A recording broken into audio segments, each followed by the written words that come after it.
말씀의 제목은 기도가 우선입니다 라는 제목 가지고 하나님의 말씀을 선포하려고 합니다. 오늘 말씀을 전하기 전에 어느 물실론자였던 철학자의 이야기를, 신앙 고백을 먼저 여러분에게 전하고 말씀을 전하도록 하겠습니다. 이 철학자는 복음을 듣고 믿지 않았던 이유가 먼저는 너무나 말이 되지 않아서 믿지 않았다고 합니다. 그리고 복음을 듣고 나서 다시 너무나 말이 되지 않아서 예수를 믿게 되었다라고 고백을 합니다. 그런데 그 이유가 무엇이냐? 천지 만물을 창조하시고 우리 인생을 만드시고 하나님이 되신 그 하나님께서 말도 안 되는 말을 하셨다는 겁니다. 그게 무슨 말이냐? 내가 너를 위해서 죽으러 왔다는 것입니다. 내가 너를 구원하려고 죽으러 왔다는 것입니다. 그리고 죽었다는 것입니다. 이 세상 어느 신이 우리를 위해서 이 땅에 와서 죽었다는 얘기가 어느 책에도 없고 들어본 적도 없고 상상해 본 적도 없다는 것입니다. 오직 하나님, 여호와 하나님, 그 아들 이 땅에 보내셔서 우리를 구원하시기 위해서 죽으시고 3일 만에 부활하셔서 우리를 구원해 주셨다는 것을 자기가 인격적으로 받아들인 이후에 믿게 되었다는 것입니다. 이것은 인간의 이해로는 도저히 받아들일 수 없는 상식인 것입니다. 그 외에 우리 기독교 외의 모든 종교는 인간이 이해할 수 있는 선에서 논리적으로 다 쓰여지고 들려진 이야기들입니다. 그래서 보통 평범한 사람들은 다 그 말씀을 믿고 따르는 것입니다.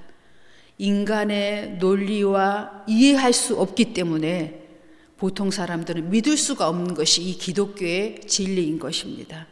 여기 오신 여러분들은 그래서 특별한 분들인 것입니다.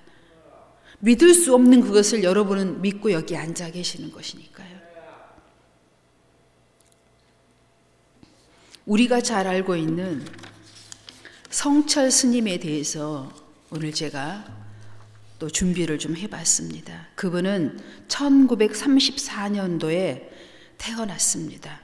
그리고 23세에 도를 닦기 위해서 부모, 형제, 아내, 자식을 버리고 출가를 했습니다.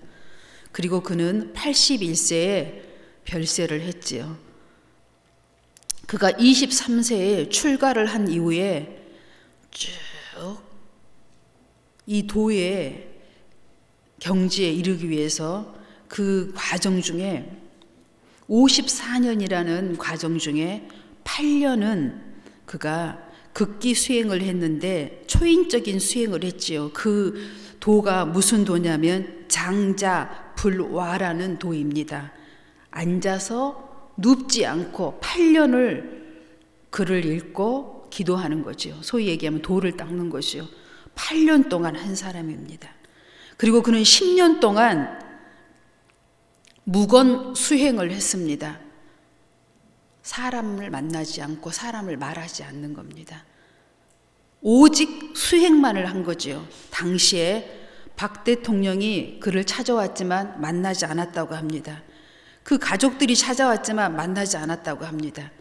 10년 동안 무건 수행을 하기 위해서. 그러니까 도합 최소한 보통 인간이 할 수 없는 수행을 몇 년을 했냐면 18년을 한 겁니다. 그래서 세계적으로 이 불교계에서는 성철 스님에게 어떤 칭호를 내렸냐면 부처라는 칭호를 주었다고 합니다. 도저히 인간으로서는 할 수 없는 극치에 올랐다는 것이죠. 근데 그가 이제 죽기 직전에 자기 딸을 찾아가서 이런 유언을 남겼다고 합니다. 나는 죄의 값을 해결하지 못하였다. 그러므로 지옥으로 간다. 그리고 신문 기자가 그를 찾아가서 마지막으로 이제 인터뷰를 했지요. 그때 그는 이런 기사를 남겼고, 그가 별세한 이후에 많은 여러 가지 신문에서 보도되었던 글입니다. 일평생 남녀 무리를 속여 미치게 했으니 그 죄업이 하늘에 미쳐 수미산보다 크도다. 산채로 불의 압이 지옥으로 떨어지나 한이 망갈래나 되다. 한 덩이 붉은 해가 푸른 산에 걸렸구나. 물속에서 물을 찾는다. 사탄이여 어서 오십시오. 나는 당신을 존경하며 예배합니다. 당신은 본래 거룩한 부처입니다. 사탄과 부처란 허망한 거짓, 이름일 뿐 본 모습은 추워도 다름이 없습니다. 사탄과 부처가 하나라는 것입니다. 그리고 그는 이런 말을 남겼다고 합니다. 무서운 죄를 어떻게 할 것인지 두렵다, 슬프다, 괴롭다. 이런 고백을 하고 유언을 마쳤다고 합니다. 인간으로서 할 수 없는 18년의 고행을 통하여 그는 신의 경지에 이르고자 하였고, 천국으로 가기를 원했지만 천국은 그를 기다려주지 않았고, 성천은 구세주 예수 그리스도를 만나지 못했습니다. 그러므로 그가 가야 할 길은 지옥뿐이었다는 것입니다. 그러니 아무 대가 없이 우리가 예수 그리스도를 영접할 수 있었고, 그를 믿을 수 있었고, 그를 아버지라 부를 수 있었고, 주님이라고 받아들일 수 있었던 우리가 얼마나 특혜를 받은, 은총을 받은 사람인 것을 우리는 오늘 다시 한번 감사하고 기뻐해야 합니다. 오늘 본문 말씀으로 가겠습니다. 본문 빌립보서 4장 4절로 9절의 말씀입니다. 4절을 보십시오. 주 안에서 항상 기뻐하라. 기뻐할 일이 뭐가 얼마나 있습니까? 괴롭고 슬픈 일이 땅에서 훨씬 많습니다. 기쁨은 잠깐이에요. 그런데 주 안에서 항상 기뻐하래요. 24시간이요. 기뻐할 수 있어요. 주를 생각하면, 주 안에서 생각하면 기뻐할 수 있습니다. 기뻐할 수 있는 분은 아멘 하십시오. 네, 모두 물과 성령으로 거듭난 사람 오늘 할 수 있다고 아멘 하셨습니다. 너희 관용을 모든 사람에게 알게 하라. 주께서 가까우니라. 관용 베풀 수 있습니다. 주님 우리랑 함께 하시면, 함께 하신다고 믿으면, 관용을 베풀 수 있는 분 아멘 하시기 바랍니다. 네, 물과 성령으로 거듭난 사람은 다 아멘으로 화답하고 계십니다. 6절, 이런 분들은 6절, 7절의 기도를 할 수가 있습니다. 아무것도 염려하지 말고 오직 모든 일에 기도와 간구로 너희 구할 것을 감사함으로 하나님께 아뢰라. 그리하면 모든 지각에 뛰어난 하나님의 평강이 그리스도 예수 안에서 너희 마음과 생각을 지키시리라. 아멘. 오늘 빌립보서 4장 6절, 7절의 말씀이 어떤 말씀인 줄 아십니까? 전 세계 기독교인이 올 한 해 동안 가장 많이 하나님의 말씀을 인터넷에서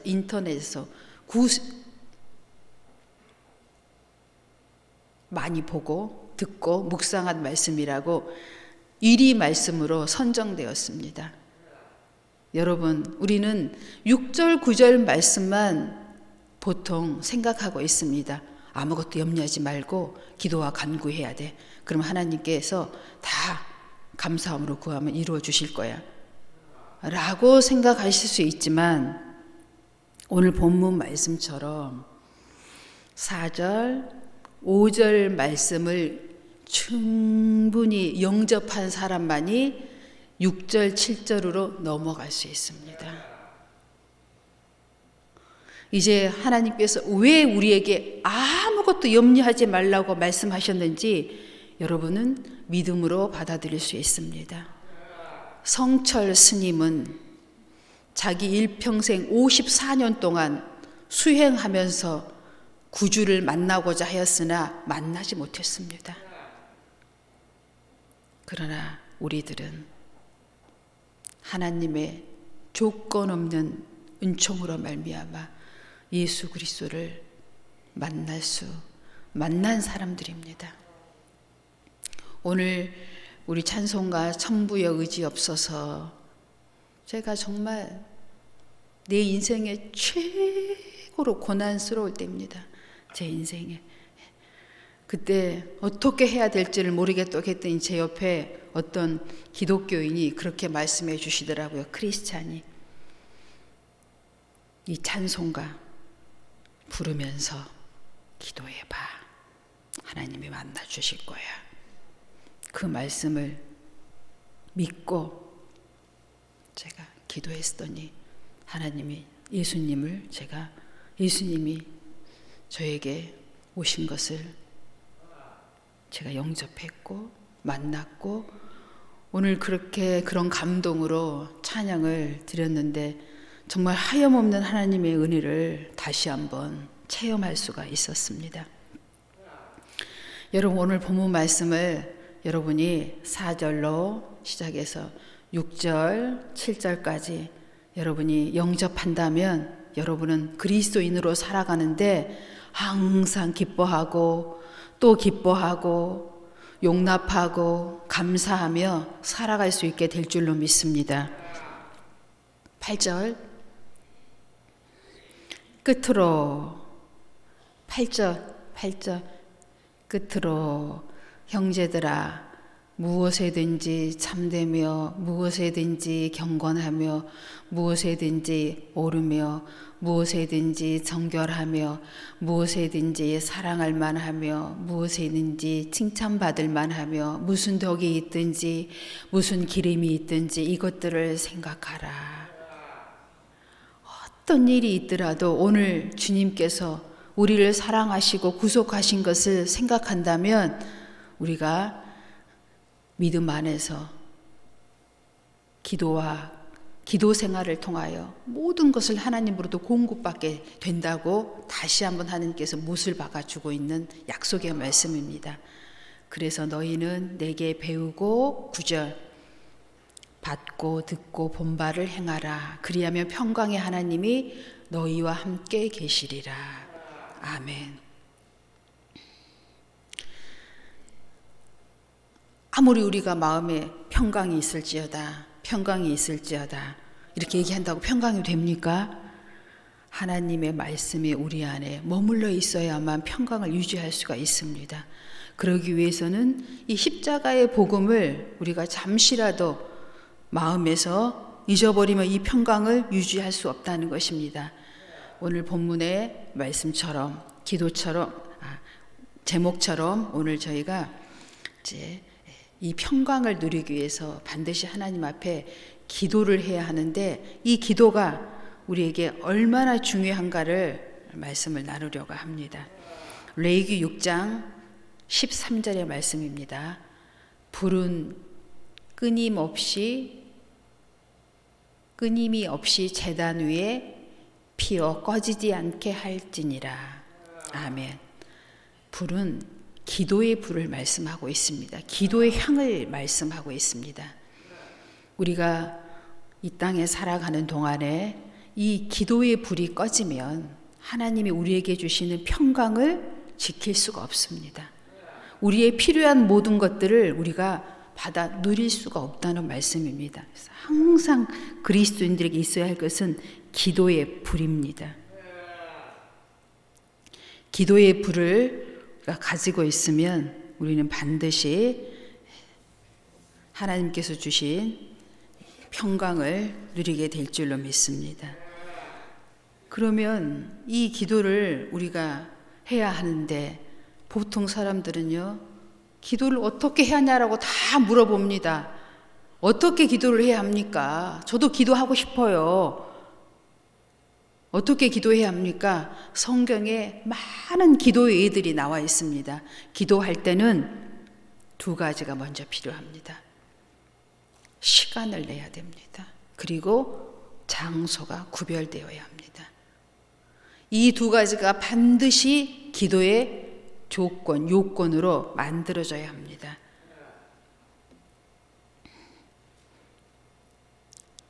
열왕기상 18장 36절로 말씀을 보겠습니다. 여기에서는 시간이, 장소가 우리에게 쭉 말씀하고 계십니다. 저녁 소제 드릴 때 이르러 선지자 엘리야가 나아가서 말하되 아브라함과 이삭과 이스라엘의 하나님 여호와여, 주께서 이스라엘 중에서 하나님이신 것과 내가 주의 종인 것과 내가 주의 말씀대로 이 모든 일을 행하는 것을 오늘 알게 하옵소서. 엘리야가 하나님 앞에 나아가서 기도할 때 시간을 정해놓고 기도를 했다고 오늘 성경이 저녁 소제 드릴 때 이스라엘 사람들은 하루에 2번 하나님께 나가서 기도했습니다. 유대인들은 오전, 오후로 저녁 소제 시간에 엘리야가 하나님 앞에 나가서 기도를 합니다. 어떤 기도를 했습니까? 엘리야 시대는 그 시대의 왕이 아합 왕이었어요. 근데 이 아합 왕은 어떤 사람이었냐면 여호와를 경외하지 않고 바알 신상을 섬겼습니다. 그래서 그 시대에는 어떤 일이 일어났냐면 3년 반 동안 비가 오지 않았고 가뭄과 기근으로 백성들이 굶주림에서 시달리고 있었던 시대입니다. 근데 이 하나님께서 이렇게 기도하는 엘리야에게만 하나님의 계시의 말씀이 임하게 되지요. 그래서 이 계시의 말씀을 받았던 이유는 엘리야가 시간을 정해놓고 장소를 정해놓고 구별된 장소에서 시간을 정해서 하나님께 기도했다고 성경이 오늘 기록하고 있습니다. 그 다음 말씀 보겠습니다. 다니엘서 9장 21절 말씀입니다. 다니엘이 바벨론 포로로 끌려갔습니다. 정말 나라가 참으로 위기에 처해 있는 거지요. 우리나라로 얘기하면 병자호란 정도 됐다고 얘기하죠. 그때 우리나라에 많은 사람들이 끌려갔습니다.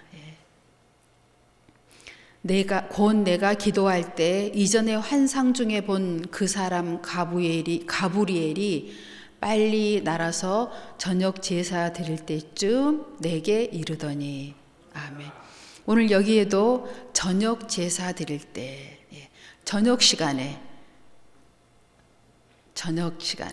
정확히 다니엘도 하나님 앞에 나아가 기도할 때 시간과 장소를 정해놓고 다니엘도 기도하였을 때 가브리엘 천사가 응답을 가지고 다니엘에게 찾아왔습니다.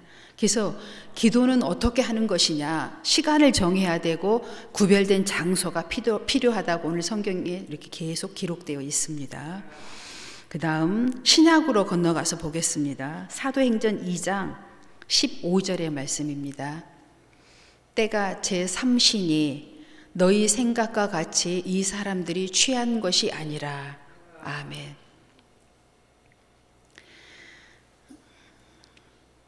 오전, 오후 중에 오전이지요.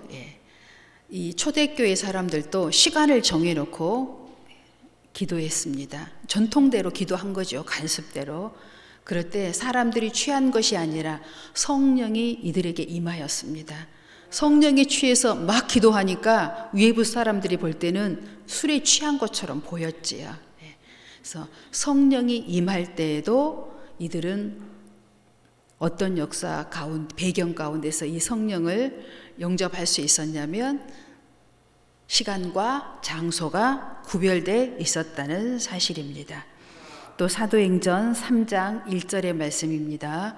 제9시 기도 시간에 또 저녁 시간이죠. 제9시 기도 시간에 베드로와 요한이 성전에 올라갈 때 어떤 일이 일어났습니까? 성전 미문에 앉아있는 안진뱅이를 일으키는 역사가 일어납니다. 다 모든 하나님의 임재야 하나님의 축복의 모든 응답들이 시간과 장소를 통해서 하나님께서 역사하고 계십니다. 그래서 반드시 기도는 어떻게 해야 합니까? 물어본다면 여러분도 이렇게 해야 할 뿐만 아니라 누구에게든지 이렇게 가르쳐 주어야 합니다. 사도행전 10장 3절의 말씀입니다. 하루는 제9시쯤 되어 한상 중에 밝히 봄에 하나님의 사자가 들어와 이르되 고넬료야 하니, 고넬료는 어떤 사람입니까? 구제와 선교를 많이 한 이방 사람이었습니다. 그런데 하나님께서 고넬료에게 나타나서 베드로를 청하여 이제 세례를 받게 하십니다. 그런데 어떤 일이 일어났습니까? 제9시에 환상이 임하죠. 그래서 우리는 하나님의 응답을 받으려면 어떻게 해야 하느냐? 시간과 장소를 구별해야 합니다. 여러분, 시간과 장소를 구별해서 기도할 때 역사가 일어나게 될 줄로 믿습니다. 저는 주로 응답을 언제 받냐면 새벽 기도 시간에 응답을 받는데, 특별히 주일 새벽에 제가 응답받는 것의 80%는 다 주일 새벽, 많은 새벽이 있는데 그 중에서도 주일 새벽입니다. 항상 제가 응답을 받고 나서 그날을 다시 오늘이 무슨 날이지? 생각하면 주일이에요. 그러니까 주일은 구별될 날인 거예요. 근데 보통 새벽 기도를 쭉 깨우다가 주일 새벽에 새벽 기도를 안 나오는 분이 계십니다.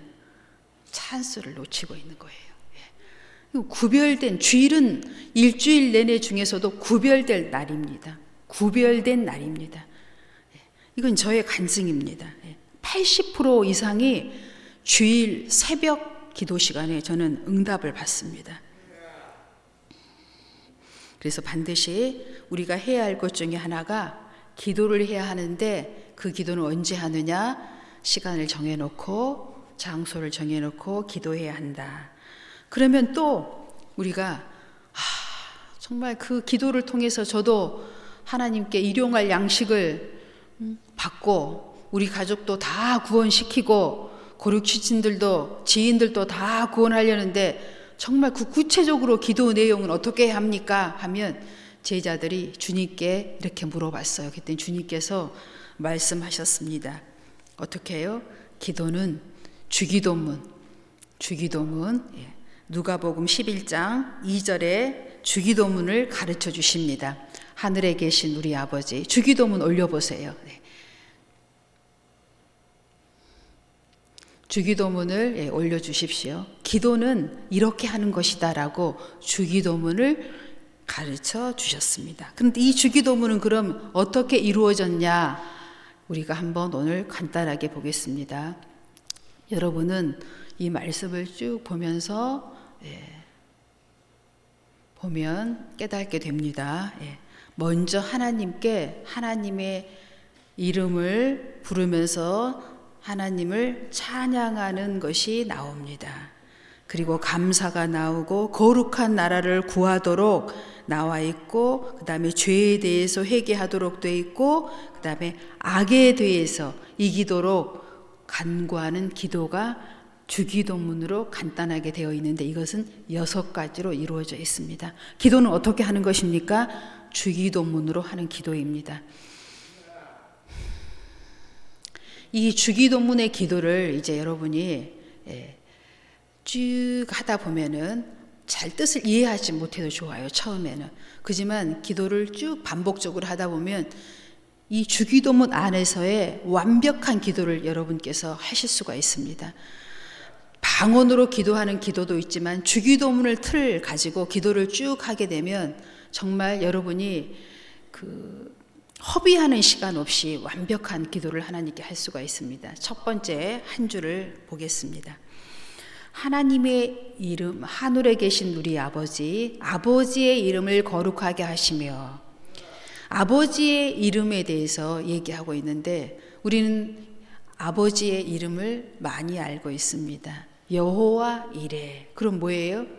공급하시고 준비하신 하나님이라는 뜻이죠. 네.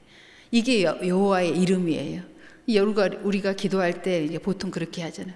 예비하시는 하나님, 뭐 평강의 하나님, 여호와리시의 승리의 하나님. 이게 여호와의 이름이에요. 하나님의 이름이에요.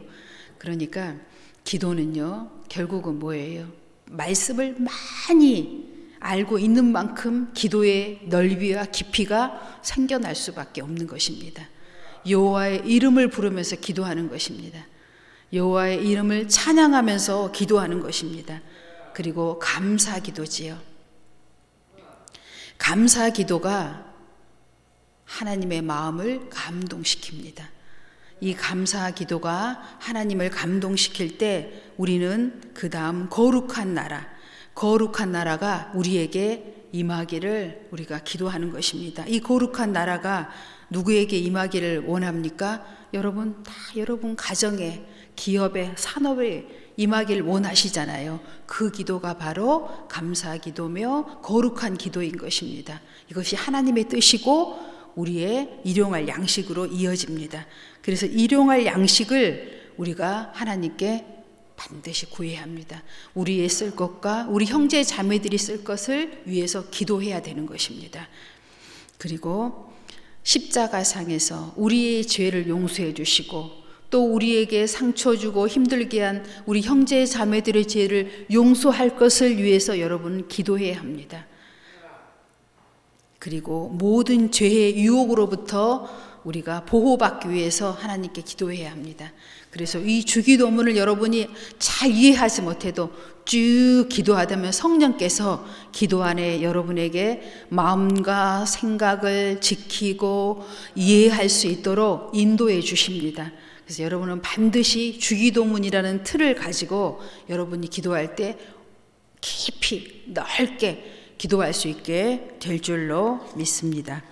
누가복음 11장 2절에 기도에 대해서 우리가 봤지요. 주기도문으로 기도했고 기도를 쭉 누가복음 11장 2절에 주기도문에 대해서 이야기하면서 13절에는 너희가 이렇게 기도할 때 하나님께서 성부 하나님 여호와께서 너희에게 정말 필요한 성령을 주시지 않겠느냐.